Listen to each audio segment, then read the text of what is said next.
नमस्कार, मैं चंद्रशेखर जोशी। देवभूमि टुडे में आपका स्वागत है। 30 जून 2025 तक माँ पूर्णागिरि धाम के इस रोपवे को जो ये रस्सी नज़र आ रही है हनुमान चट्टी से काली मंदिर के बीच, इसको पूरा होगा। लेकिन क्या ये रोपवे 30 जून 2025 तक पूरा होगा? श्रद्धालु, तीर्थयात्री और पर्यटक क्या इससे आवाजाही कर सकेंगे? अब ये सवाल बड़ा हो गया है, इसलिए कि इस रोपवे का काम बीते 5 महीनों से बंद है। इस काम पर ब्रेक लगे हैं। पिछले साल इस रोपवे के काम की शुरुआत हुई थी, लेकिन एकाएक काम में अड़चन आ गई और काम पूरी तरह से ठप हो गया है। ये पूरा इलाका जो पिछले साल कई महीनों तक काम की वजह से गुलजार रहता था, इस वक्त पूरी तरह से सन्नाटे में डूबा है। केवल बजरी, रेत की कुछ ढेर और जो चबूतरा बनाया गया है रोपवे का प्लेटफॉर्म के रूप में, वो सन्नाटे में डूबा है। चंद रस्सियों के तार जो इस साइड से उस साइड तक, यानी कि ये जो 910 मीटर का हिस्सा है, ये मटेरियल के लिए इसको बनाया गया था, ये भी वीरान पड़ा हुआ है। ना निर्माण करने वाली एजेंसी यहाँ है और ना कोई मजदूर यहाँ नज़र आ रहे हैं। ये परिदृश्य पिछले 5 महीनों से है। ऐसे में ये सवाल लाजमी है कि क्या रोपवे का चैप्टर यहीं क्लोज हो गया है? क्या ये रोपवे अब नहीं बनेगा? मतलब इसके लिए शुरुआत शुरू से की जाए। महीना जून का, वर्ष 2015, तब के मुख्यमंत्री हरीश रावत ने जून 2015 को इस रोपवे का ठुल्लीगाड़ में शिलान्यास किया था। उसके बाद से इस रोपवे को लेकर बार बार दूसरी सरकारों ने भी, त्रिवेंद्र सिंह रावत मुख्यमंत्री हुआ करते थे 2017 में, उन्होंने भी इस रोपवे के काम को तेज़ गति से करने की बात कही है। और अंततः 2024 के शुरू में इस रोपवे का काम शुरू भी हो गया।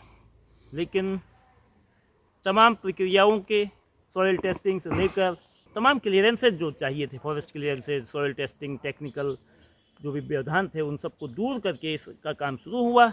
लेकिन चंद महीनों के बाद इस काम पर ब्रेक लग गया और वो गतिरोध, वो अवरोध, वो व्यवधान अब तक जारी है। इससे एक सवाल उठ रहा है कि क्या अब पूर्णागिरि धाम को, जो हनुमान चट्टी से पूर्णागिरि धाम का जो काली मंदिर है, मुख्य मंदिर के पास का मंदिर है, वहाँ तक जो रज्जू मार्ग का निर्माण का काम है वो होगा या वो बंद हो गया है?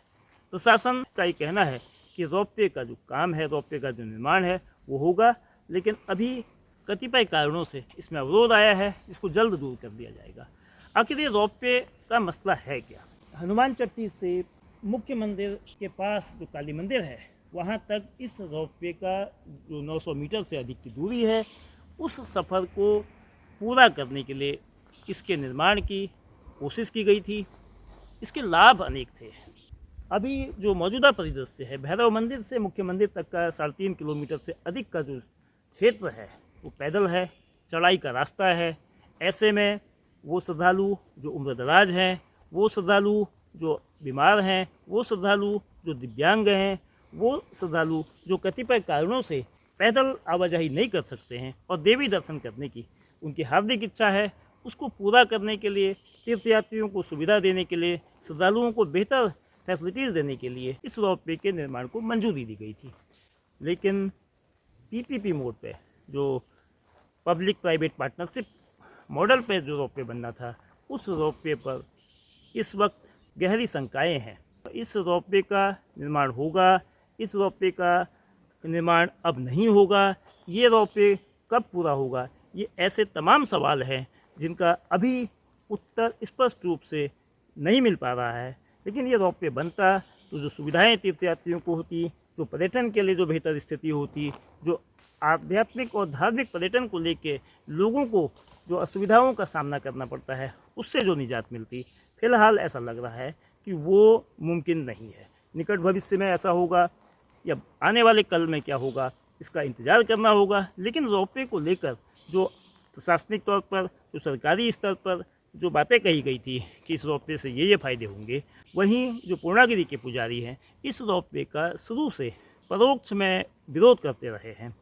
उनका ये कहना है कि माँ पूर्णागिरि धाम जो आस्था का, उत्तर भारत का प्रमुख धाम है, जिस धाम से चंपावत ज़िले की भी पहचान है, उसमें आवाजाही के लिए जो रोपवे का जो रास्ता है, आवाजाही का जो जरिया है, ये ठीक नहीं है। इससे आस्था प्रभावित होती है और इससे जो धार्मिक पर्यटन है वो विलासिता के पर्यटन में न तब्दील हो, उनकी ये आशंका कितनी सही थी कितनी गलत थी। लेकिन इस रोपवे को लेकर जो अंदेशे हैं, क्या उस क्षेत्र की उस तरफ की जो चट्टान है वो इस स्थिति में है, ख़ासतौर पर जोशीमठ की वारदात के बाद जोशीमठ में जो भूधसाव की बार बार घटनाएं हो रही थी, उसके बाद से ये चिंता थी। लेकिन पूर्णागिरि के पुजारियों की, पूर्णागिरि क्षेत्र के व्यापारियों की जो आशंकाएं थी कि उससे उनका कारोबार प्रभावित होगा, इससे आध्यात्मिक स्थल विलासिता में न तब्दील हो जाए, उसको लेकर वो आशंकाएं अपनी जगह हैं। लेकिन रोपवे का भविष्य क्या होगा, आज इस बारे में स्पष्ट रूप से कुछ कहने की स्थिति नहीं है। रज्जू मार्ग पर फिलहाल ऐसा लग रहा है कि रास्ता, रज्जू मार्ग की राह बहुत आसान नहीं है और भविष्य में इसका निर्माण होगा या नहीं होगा, इसको लेकर संदेह के बादल